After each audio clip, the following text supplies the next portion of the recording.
அனைவருக்கும் வணக்கம் தோழர்களே. எல்லோரும் எப்படி இருக்கீங்க? ரொம்ப மகிழ்ச்சியாக இருப்பீங்க அப்படின்னு நினைக்கிறேன். இன்றைக்கி வந்து பார்த்திங்க அப்படின்னா பாலிட்டியில் 2024 இப்போ ஜனவரியிலேருந்து நடந்த ஒரு சில எக்ஸாமில் வந்து இந்த பாலிட்டி ரிலேட்டடாக கொஷின்ஸ் கேட்டிருப்பாங்க இல்லைங்களா? ஸோ அந்த கொஷின்ஸ்க்கோட கலெக்ஷன்ஸ் பார்க்கலாம். ஸோ ஃபஸ்ட் கொஷின் பாருங்கள். மேற்கண்ட முயற்சியின் காரணமாக கிபி 1872ஆம் ஆண்டு பூர்வீக திருமண சட்டத்தை அரசு இயற்றியது. யாருடைய முயற்சியின் காரணமாக அப்படின்னா கேசவ் சந்திர சென் அப்படின்ற ஒரு முயற்சியின் காரணமாக. அடுத்து வந்து பார்த்திங்கன்னா இந்தியா மதச்சார்பற்ற நாடு என்று கூறுவதற்கு எது முக்கியமான காரணம்?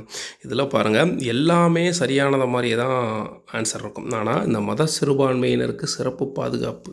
ஸோ இந்த கொஷின் திரும்ப திரும்ப திரும்ப கேட்டுனே இருக்கிறாங்க. இது வரைக்கும் பார்த்திங்கன்னா ஒரு 5-6 கொஷினுக்கு மேலே வந்து இந்த கொஷின் கேட்டிருப்பாங்க. ஓகேங்களா? இந்தியா மதச்சார்பற்ற நாடு என்று கூறுவதற்கு எது முக்கிய காரணம் அப்படின்னா மத சிறுபான்மையினருக்கு சிறப்பு பாதுகாப்பு. ஆனால் மேலே இருக்கிற ஆன்சர் பாருங்கள், அனைத்து மதத்தினருக்கும் அரசாங்க வேலை, பல்வேறு மதத்தை சார்ந்த மக்கள் இந்தியாவில் வசிக்கின்றார்கள், மதம் என்பது அரசியலிலிருந்து பிரித்து வைக்கப்பட்டுள்ளது. ஸோ எல்லாமே ஆன்சர் ரைட்டான மாதிரி தான் இருக்கும். ஆனால் முக்கியமான காரணம் என்னென்னா மத சிறுபான்மையினருக்கு சிறப்பு பாதுகாப்பு அப்படின்றது. அடுத்து வந்து பார்த்திங்கன்னா கீழ்கண்டவற்றில் அவை அமைக்கப்பட்ட ஆண்டின் அடிப்படையில் வரிசைப்படுத்துக. இப்போ வந்து பார்த்திங்கன்னா ஃபஸ்ட்டு வந்து பார்த்திங்க அப்படின்னா பல்வந்தர் ராய் மேத்தா குழு, ரெண்டாவது வந்து பார்த்தோம் அப்படின்னா அசோக் மேத்தா குழு, மூணாவது வந்து பார்த்திங்கன்னா ஜிவிகே ராவ் குழு, ஹெல்ப்லம் சிங்வி குழு வந்து லாஸ்ட்டாக அமைச்சிருப்பாங்க. ஓகேங்களா? அடுத்து வந்து பார்த்திங்கன்னா மாநிலங்களில் பின்வரும் ஒன்றில் எது துணை நீதிமன்றங்களின் கீழ் வருவதில்லை அப்படின்னா குற்றவியல் நீதிமன்றம் துணை நீதிமன்றம் கீழ் தான் வரும், குடிமை நீதிமன்றம், வருவாய் நீதிமன்றம். ஆனால் நுகர்வோர் நீதிமன்றம் கன்சியூமர் கோர்ட் வந்து பார்த்திங்க அப்படின்னா துணை நீதிமன்றங்களுக்கு கீழே வருவது கிடையாது. 9வது அட்டவணையை பற்றிய கீழ்கணும் வாக்கியங்கள் எது எவை தவறானது? 9ஆம் அட்டவணை நம்ம அரசியலமைப்பு சாசனத்தின் அசாதாரண அம்சம் என்று அழைக்கப்படுகிறது. 9வது அட்டவணையில் கிட்டத்தட்ட 300 சட்டங்கள் வந்து பட்டியலிடப்பட்டுள்ளது. அரசியலமைப்பு சட்டவிதி 31 படி 9வது அட்டவணையில் உள்ள அனைத்து சட்டங்களும் நீதி புனராய்வுக்கு உட்படாது. ஓகேங்களா?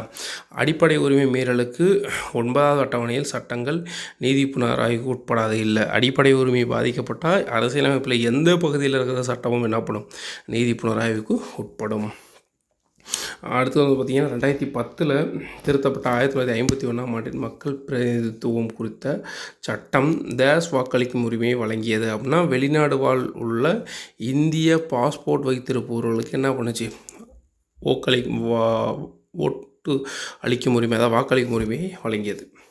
அடுத்து வந்து பார்த்தோம்னா இந்திய நாடாளுமன்றத்தில் மசோதாவை நிதி மசோதா அல்லது சாதாரண மசோதா என முடிவு செய்பவர் யார் அப்படின்னா சபாநாயகர் வந்து முடிவு செய்வார். ஓகேங்களா? மக்களவை தலைவர். அடுத்து இந்திய அரசியலமைப்பின் 360வது விதியானது எதனை குறிக்கிறது? 360 அப்படின்றது அது நிதி அவசர நிலையை குறிக்கும். தேசிய அவசர நிலை 352, மாநில அவசர நிலை 365.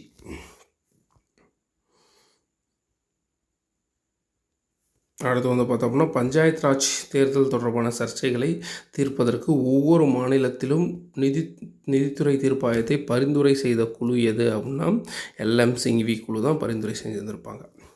அடுத்து குடியரசுத் தலைவர் மற்றும் துணை குடியரசுத் தலைவர் பதவிகளை யாரும் வசிக்காத ஒரு சூழலில் குடியரசுத் தலைவராக பதவி வகித்த இந்திய தலைமை நீதிபதி யார் அப்படின்னா நீதிபதி ஹிதயத்துல்லா அப்படின்றவரை இயர் வந்து 1969 நினைக்கிறேன். உங்களுக்கு தெரிஞ்ச கீழே கமெண்ட் பண்ணுங்கள்.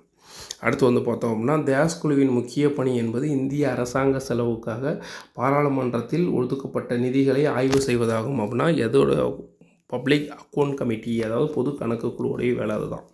அடுத்து வந்து பார்த்திங்கன்னா இந்திய பிரிவினை தொடர்பான பின்வரும் வாக்கியங்களில் எவை சரியானவை? பிரிவினையை காங்கிரஸ் அங்கீகரித்தது.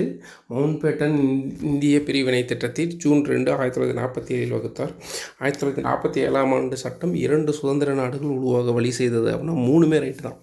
காங்கிரஸ் ஆதரிச்சிருவாங்க, காந்தியின் தலைமையில் காங்கிரஸ் ஆதரிச்சிருவாங்க. மவுண்ட்பேட்டன் வந்து ஜூன் 2, 1947 பிரிவினை திட்டத்துக்கு வகுத்துருவார். 1947 சுதந்திரம் கிடைக்கும்போது என்ன பண்ணுவாங்க? 2 பேருக்கும் 2 நாடுகள் பிறக்க வழிவகுத்துரும். 1951ஆம் ஆண்டு ஜமீன்தார் ஒழிப்பு முறை சட்டத்தின் விளைவு யாது? குத்தகைதாரர் மற்றும் பங்குதாரர்கள் 62 லட்சம் ஹெக்டேர் நிலத்தின் உரிமையை பெற்றனர். அடுத்து வந்து பார்த்தோம் அப்படின்னா இந்திய அரசியலமைப்பு பிற்படுத்தப்பட்ட வகுப்புகளை வரையறுக்கவில்லை, ஆனால் ஒரு குறிப்பை செய்கிறது. அந்த பிரிவை அடையாளம் காணணும் அப்படின்னா பிரிவு 14 ஓகேங்களா? அடுத்து வந்து பார்த்தோம் அப்படின்னா சட்டத்தின் ஆட்சி எனும் கருத்தாக்கத்தை சரியாக விளக்கும் கூறுகளை தேர்ந்தெடுக்க. சட்டத்தின் ஆட்சி என்பது சட்டத்தை அரசியலிலிருந்து மீட்பது. Okay, right. ரெண்டாவது வந்து பாருங்கள், சட்டத்தின் ஆட்சி என்பது அரசு வெவ்வேறு குழுக்களாக வெவ்வேறு சட்டங்களை ஏற்றுவது தவறு. சட்டத்தின் ஆட்சி என்பது சட்டத்தின் முன் அனைவரும் சமமாகும். ரைட்டு. சட்டத்தின் ஆட்சி என்பது இறைவழி கோட்பாட்டை முன்வைத்து செயல்படும். அப்போ 1, 3 தான் ரைட்டு. ஓகேங்களா. அடுத்து வந்து பார்த்தோம் அப்படின்னா, ஜனகணமன பாடல் எப்போது இந்திய தேசிய கீதமாக அரசியலமைப்பு சபையால் ஏற்றுக்கொள்ளப்பட்டதுன்னா 24 ஜனவரி 1950 ஏற்றுக்கொள்வாங்க. ரவீந்திரநாத் தாகூர் வந்து எழுந்திருப்பார். அடிப்படை உரிமைகள் இன்னும் எவ்வாறு நிறுத்தி வைக்கப்பட முடியும் அப்படின்னா, தேசிய அவசர நிலை என்பது குடியரசுத் தலைவரின் ஆணையால் அடிப்படை உரிமைகளை நிறுத்தி வைக்க முடியும். ஆனால் வந்து 20, 21 இந்த 2 அடிப்படை உரிமைகளையும் குடியரசுத் தலைவரால் கூட நிறுத்தி வைக்க முடியாது. அடுத்து வந்து டாக்டர் B.R. அம்பேத்கர் அவர்களின் கூற்றுப்படி கீழ்கண்ட சட்டப்பிரிவுகள் எது இந்திய அரசியலமைப்பு சட்டத்தின் இதயம் மற்றும் ஆன்மா அப்படின்னா ஆர்டிகல் 32. ஆர்டிகல் 32 என்னது? சட்டத்திற்கு உட்பட்டு தீர்வு காணும் உரிமையை பற்றி குறிப்பிடுது. மாநிலங்களவையின் தலைவர் குடியரசு துணைத் தலைவர் தான் மாநிலங்களவையின் தலைவர். பின்வருவற்றுள் எந்த குழு ஆணையம் மத்திய மாநில உறவுகள் பற்றிய பரிந்துரைக்கிறது? மத்திய மாநில உறவுகள் பற்றி பரிந்துரைக்கும் குழு வந்து சர்க்காரி ஆணையம் பரிந்துரைச்சு, பூன்ச் ஆணையம் ராஜமன்னார் குழு வந்து பரிந்துரை செய்தது. அடுத்து வந்து கீழ்கண்ட கூற்றுகளில் ஒன்று தவறானது, அதை கண்டறி. ஃபஸ்ட்டு பாருங்கள், அழுத்தக்குழு யாவும் நலக்குழுக்கள் என அழைக்கப்படும். அவை அரசியல் கட்சிகளுடன் இணைந்து செயல்படுவது கிடையாது. அழுத்தக்குழுக்கள் வந்து இணைந்தெல்லாம் செயல்படாது. அரசியலில் மற்றும் ஒரு முகம் என அழுத்தக்குழுக்களை கூறலாம். ரைட்டு. பல அழுத்தக்குழுக்கள் ஆராய்ச்சிகள் மேற்கொள்வது, இணையதளங்களை பராமரித்து வருகிறது. ரைட்டு. அரசின் கொள்கை உருவாக்கத்தில் அவர் முக்கிய பங்காற்றி பல முக்கிய தகவல்களை அரசுக்கு அளிக்கின்றனர். அதுவும் ரைட்டு. ஆனால் அரசியல் கட்சியோடு இணைந்து செயல்படாது, தனிப்பட்டு தான் செயல்படும். அடுத்து பின்வரும் கூற்றுகளை காலவரிசைப்படுத்துக. ஸோ இது வந்து பார்த்திங்கன்னா, ஃபஸ்ட்டு வந்து பார்த்திங்கன்னா இந்து விதவை சட்டம் 1856ன்னு நினைக்கிறேன். உங்களுக்கு தெரிஞ்ச கீழே கமெண்ட் பண்ணுங்கள். அடுத்து வந்து பார்த்திங்கன்னா தோட்ட தொழிலாளர் சட்டம், வரதட்சணை தடை சட்டம், கடைசியாக தான் அநாகரிக சித்திரைக்கு எதிரான சட்டம் 2003ன்னு நினைக்கிறேன் இது. ஓகேங்களா. சரியாக இயர் எனக்கு ஞாபகம் இல்லை. உங்களுக்கு இதுக்கு இயர் தெரிஞ்சால் கண்டிப்பாக கீழே கமெண்ட் பண்ணுங்கள். எல்லாத்துக்கும் பயனுள்ள வகையில் இருக்கும். அடுத்து வந்து பார்த்தோம் அப்படின்னா பொருத்தமான விடையை தேர்ந்தெடுக்க. பொருத்தமான விடை 1976 என்ன நடந்துச்சு? 1976 42வது சட்ட திருத்தம் நடந்துச்சு. 2007 என்ன நடந்துச்சு? 2007 மூத்த குடிகள் சட்டம் வந்து 2007. 1950 வந்து பார்த்தோம் அப்படின்னா இந்திய அரசியலமைப்பு ஏற்றுக்குவாங்க ஜனவரி 26. நடைமுறைப்படுத்துவாங்க. 1948 ஐநா சபை உரிமை மறுநிலை பிரகடனம் வந்து நடைமுறைக்கு கொண்டு வருவோம். 48. ஒரு மனிதன் உரிமைகள் அச்சுறுத்தப்படும் பொழுது ஒவ்வொரு மனிதன் உரிமைகளும் அழுத்தப்படுகின்றன. இந்த அறிக்கையை வெளியிட்டவர் யார் அப்படின்னா ஜான் கென்னடி அப்படின்றவர் வந்து சொல்லியிருந்திருப்பார். கல்விக்கான உரிமையானது எந்த வயதினை சேர்ந்து அனைத்து குழந்தைகளும் இலவச மற்றும் கட்டாய கல்வியை வழங்குகிறது அப்படின்னா 6 to 14 வயசு வரைக்கும். ஓகேங்களா. 2002 கொண்டு வந்து 2009 வந்து சட்டம் இயற்றி 2010 ஜனவரி 1 தமிழ்நாட்டில் சட்டத்தை நடைமுறைப்படுத்தியிருப்பாங்க. சரியான விடையை தேர்வு செய்க. மாநிலங்களவை உறுப்பினர் ஆவதற்கு 30 வயதுக்கு குறைவாக இருத்தல் வேண்டும். தவறானது. மாநிலங்களவை உறுப்பினர்கள் நேரடியாக மக்களால் தேர்ந்தெடுக்கப்படுகின்றனர். அதுவும் தவறானது. இலக்கியம், அறிவியல், கலை, சமூகம் ஆகிய துறைகளின் கீழ் சிறந்த அறிவு மற்றும் அனுபவம் பெற்ற 12 நபர்கள். எத்தனை பேர்? 12 நபர்கள் மாநிலங்களவை குடியரசுத் தலைவர் நியமிக்கப்படுகிறார். ரைட்டு. மக்களவையில் மொத்த உறுப்பினர்களின் எண்ணிக்கை எவ்வளோ? 250. ஸோ இது ரெண்டுமே ரைட்டு தான். ஸோ இது ரெண்டு தவறானது. அடுத்து வந்து பாருங்கள் ஆர்டிகல் 15 வந்து பார்த்திங்க அப்படின்னா சமயம், இனம், சாதி, பாலினம், பிறப்பிடம் ஆகியவற்றின் அடிப்படையில் பாகுபடுவதை தடை செய்கிறது. ரைட்டு. 16 வந்து பொது வேலை வாய்ப்புகளில் சம வாய்ப்பளித்தல். ஓகேங்களா. அடுத்து வந்து பிரிவு சமய விவகாரங்களை நிரூபித்தல் 26. ரைட்டு. 29 அரசு உதவி பெறும் கல்வி நிறுவனங்களில் பாகுபாடு காட்ட தடை. ஸோ இது எல்லாமே அப்படியே டைரெக்டாகவே கொடுத்துருக்காங்க. பண்பாடு என்பது மக்களின் மொழி, உணவு, உடை, சமூக பழக்கங்களை குறிக்கும் அப்படின்னா ஓகே. இந்திய பன்முக பண்பாட்டு கேந்திரமாக உள்ளது.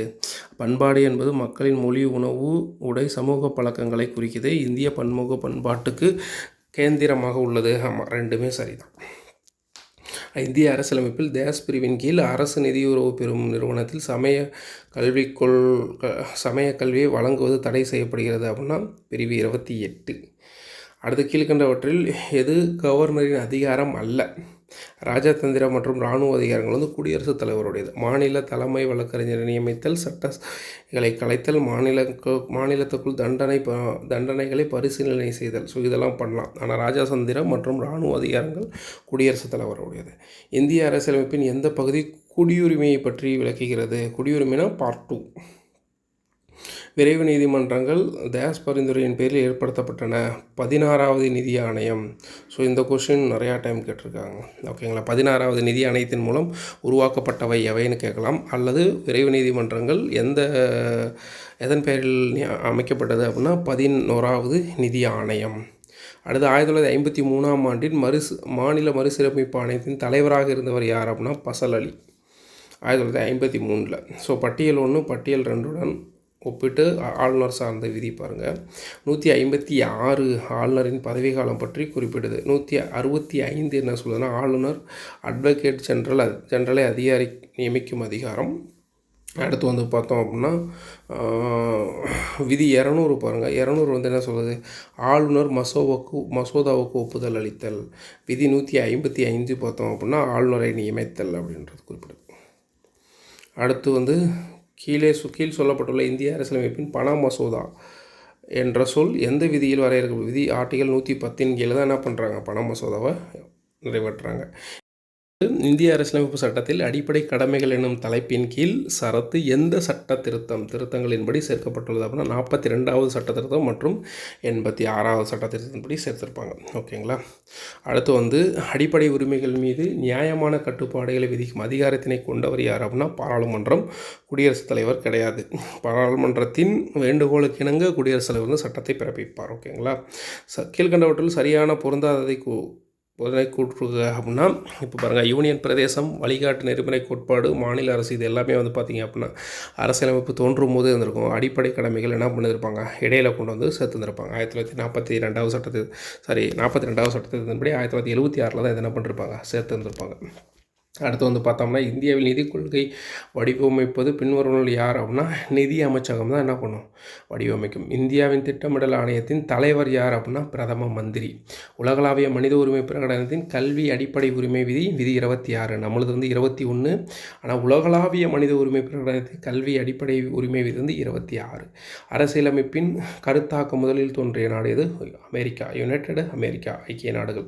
இந்தியாவின் நாடாளுமன்ற கட்டிடத்தை வடிவமைத்தவர்கள் யார் அப்படின்னா எட்வின் ஹைன்ஸ் அண்ட் ஹாபர்ட் பெக்கர் அப்படின்னு 2 பேருமே வந்து வடிவமைச்சிருப்பாங்க. ஸோ இந்த கொஸ்டின் நம்ம இந்த போட எதிர்பார்க்கலாம். ஏன்னா இப்போ ரீசெண்டாக கட்டிடம் இருக்கு இல்லைங்களா? ஸோ பழைய நாடாளுமன்றத்தை பற்றி கேட்கறதுக்கான வாய்ப்புகள் இருக்குது. கீழ்கணும் எந்த விதியின் அடிப்படையில் குடியரசுத் தலைவர் மாநில அரசை கலைக்கும் அதிகாரம் பெற்றவர்? 356 மற்றும் 365. 365 கொடுத்துருக்காங்க பார்த்தீங்களா? ஒரு சில டைம் வெறும் 365 மட்டும் கொடுத்துருந்துருப்பாங்க. ஓகே. ஸோ இது வந்து பார்த்திங்கன்னா மத்தியில், அதாவது இந்தியா ஃபுல்லாக வந்து என்ன பண்ணலாம்? அவசர நிலை பிரகடனத்தை கொண்டு வரலாம். சட்டப்பிரிவு 360 வந்து பார்த்திங்கன்னா நிதி அவசர நிலையை கொண்டு வரலாம். ஸோ இது 356 வந்து மாநில இதையும் கொண்டு வரலாம். அடுத்து இந்தியாவின் முதல் மாநகராட்சி சென்னை 1688ஆம் ஆண்டு தொடங்கப்பட்டது. எந்த நாட்டில் இரு கட்சி முறை நடைமுறையில் உள்ளது? இங்கிலாந்து. சீனா, சோவியத் யூனியன்லாம் ஒரு கட்சி முறை, ஃப்ரான்ஸில் வந்து பல கட்சி முறை. கீழ்கண்டவற்றுள் அடிப்படை உரிமைகள் அதன் சரியான உரிமைகளோடு பொறுத்துக. வாக்களிக்கும் உரிமை அப்படின்னா அரசியல் உரிமை. ஓகேங்களா? அடுத்து வந்து சங்கம் அமைக்கும் உரிமை அப்படின்னா சுதந்திர உரிமை. பாரம்பரியத்தை பாதுகாக்கும் உரிமை அப்படின்னா பண்பாட்டு உரிமை. குழந்தை தொழிலாளர் உரிமை சுரண்டலுக்கு எதிரான உரிமை. அடுத்து வந்து பார்த்தோம் அப்படின்னா பண்டங்கள் மற்றும் பணி வரி இந்திய பாராளுமன்றத்தில் எந்த ஆண்டு நிறைவேற்றப்பட்டது? பாராளுமன்றத்தில் நிறைவேற்றப்பட்டது 29 மார்ச் 2017. நடைமுறைக்கு வந்தது எப்போ அப்படின்னு சொல்லி கேட்டிங்கன்னா 1 ஜூலை 2017. ஓகேங்களா? அடுத்து வந்து பாருங்கள், ஜமீன்தாரி முறை அப்படின்றது நிலச்சுவாதார் முறை. மற்ற ரெண்டுமே தப்பு. நில உரிமை முறை வந்து நிலங்களுக்கான உரிமை மற்றும் நிர்வகித்தலை பற்றி குறிப்பிடுது. 1 தான் ரைட்டு. 14 வயது குறிப்பிட்ட குழந்தைகளை சுரங்கங்களில், தொழிற்சாலைகளில் அல்லது பிற வேலைவாய்ப்புக்கு அமர்த்துவது சட்டத்திற்கு எதிரான. இது மனித உரிமைகளில் எந்த வகை வருவதாகும் அப்படின்னா சுரண்டலுக்கு எதிரான உரிமைகளில் வரும். மயில் இந்தியாவின் தேசிய பறவையாக அறிவிக்கப்பட்ட ஆண்டு எப்போ அப்படின்னா 1963. ஓகே நண்பர்களே, இந்த வீடியோ உங்களுக்கு பயனுள்ள வகையில் இருந்திருக்கும் அப்படின்னு நினைக்கிறேன். வீடியோ பிடிச்சிருந்தா ஒரு லைக் போட்டு மறக்காம நம்ம சேனலை சப்ஸ்கிரைப் பண்ணி சப்போர்ட் பண்ணுங்கள். நன்றி நண்பர்களே, பாய்.